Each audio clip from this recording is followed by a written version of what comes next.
जातिनि हारिनि बिसायख'थि बे पार्टी पलिटिक्स नङा होननानै जायफोरा खामानि मावबाय आं धन्यबाद बावदों।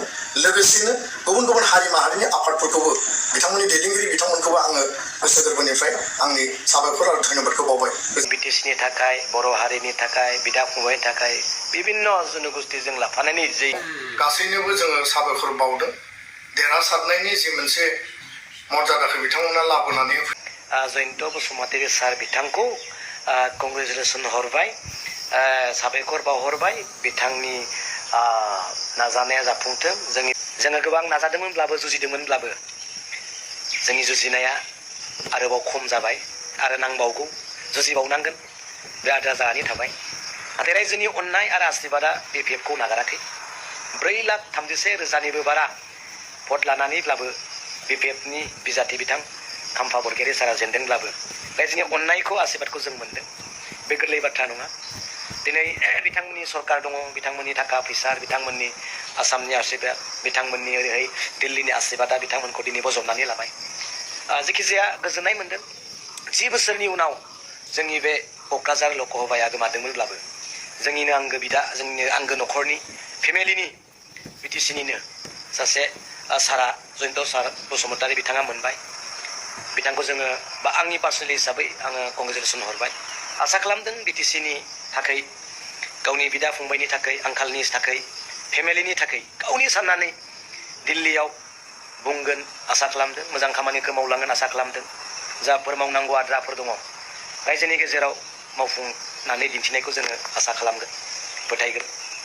दा निमाहा बिदों। गोबां इलेक्सननि समाव सोरजोंबा नांज्लायनाय, सोरखौबा सोंखारिनाय, सोरजोंबा गाज्रि बुंजानाय बेफोरबायदिया जाखायो। आंहा बेयाव जेबो बुंनांगौ गैया। गाज्रि सोंखारिलायनाय, गाज्रि मुं सुलायनाय बिदिया जायो। आंबो सोरखौबा बुंबाय, सोरजोंबा आंबो बुंजाबाय आरो मोजां बिदिनो जुजिनाया जोंहा थाबावगोन। जेबोआनो जायाखै। जोंहा जेबो नार्भास जानांगौ गैया। जों 4,31,000निबो बारा भट जों मोनदों। दा फैबाय थानाय समाव आरो गोबां मोजांसिन जागोन होनना जों सानदों। बयखौबो साबायखर बावहरदों। रायजोफोरा जाय जोंनि खस्थ' खालामनायाव हेफाजाब होबाय, जायफोर एरियाफ्रा दिनै कभार खालामबाय, मोजां भटिं खालामबाय, मानगोनां खाम्फा बरगयारी सार बिथांनो जों साबायखर बावदों। फैबाय थानाय समाव आरो बिनि जुजिनाया थालांबावगोन, फोथायदों बिनि थाखाय। दा जोबनायाव आरोबाव आङो आंनिफ्राय जयन्त बसुमतारी सार बिथांखौ कंग्रेचुलेसन हरबाय, साबायखर बावहरबाय। बिथांनि नाजानाया जाफुंथों। जोंनि बिटिसिनि थाखाय, बर' हारिनि थाखाय, बिदा फंबायनि थाखाय बिभिन्न जनगोष्ठीजों लाफानानै जि राजनितिक बे मोजां जालांगोन।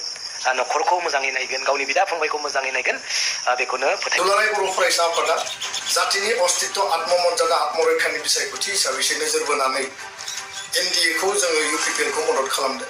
बे बिसायख'थियाव जों नुदों जे खाम्फा बरगयारी बिथाङाबो बर' बिजाथि हिसाबै कन्टेस्ट खालामदोंमोन। गर्जन मोसाहारि बिथाङाबो बर' हिसाबै कन्टेस्ट खालामदोंमोन।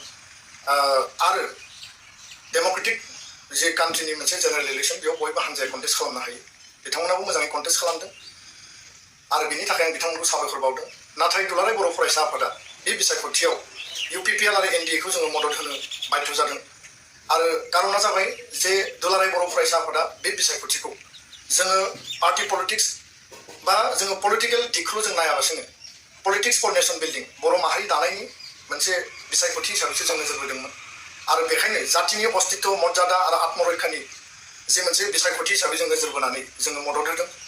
खारन दिल्लीयाव जोङो 10 बोसोर बर' MP जों गोमादोंमोन। क'क्राझार ST समस्तिनिफ्राय बर' MP जों गोमादोंमोन। जों नुदों जे थांनाय 10-15 बोसोराव जायफ्रा रुलिंआव दं बिथांमोना 12 जन MLA दङमोन। काउन्सिलाव मेजरिटि, स्टेटआव मन्थ्रि दङ।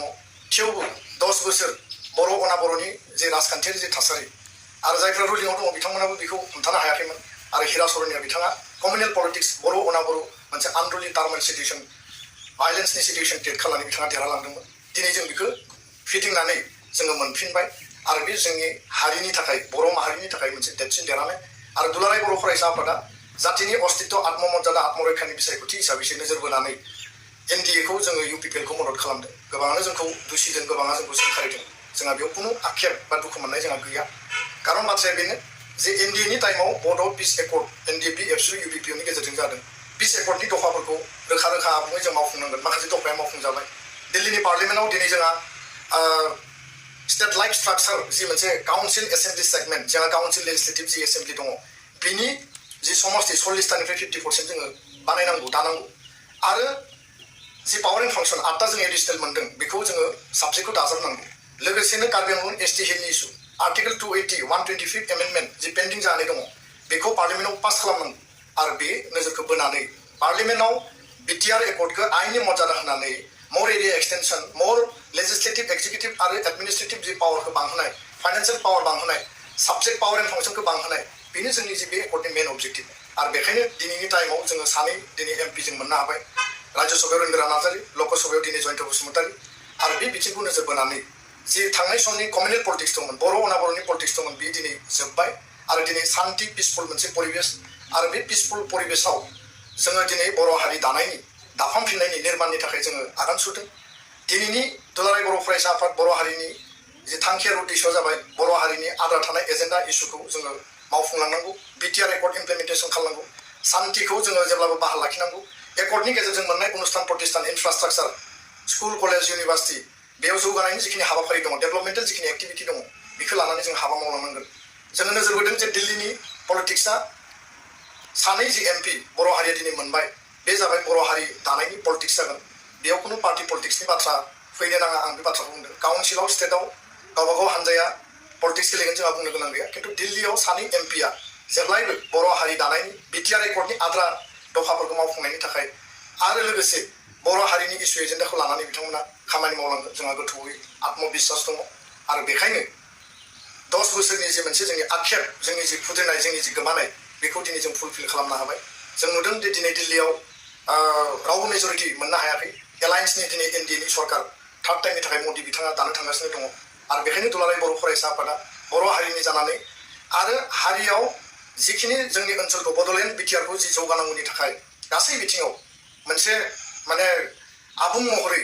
बेखौ लांनांगौनि थाखाय केबिनेट मिनिस्टार नङाबा मिनिस्टार अफ स्टेट दुलाराय बर' फरायसा आफादा बर' हारिनि जानानै जोङो दाबि दैखांदों आरो जों दाबि लाखि आरो लोगोसेनो UPPL दोलोनि मानगोनां चिफ आरो मानगोनां मन्त्रि आरो राज्य सभानि MP बिथांमोनखौ आं खावलायगोन दोलोखौ खावलायगोन आरो बिथांमोना जाहाथे NDAनि एलायन्स पार्टनार हिसाबै जाहाथे बेखिनि दाबिखौ लाखि जोंनिफ्रायथ' दाबिया थागोनानो आरो NDAनि जाय मुरब्बी नरेन्द्र मदि आरो बिथांमोननि हान्जाखौ जोङो दाबि दैखांदों जाहाथे बेखिनि मर्यादाखौ जाहाथे होयो बेजों लोगोसे जोंनि जौगानाया जाहाथे रोखा जायो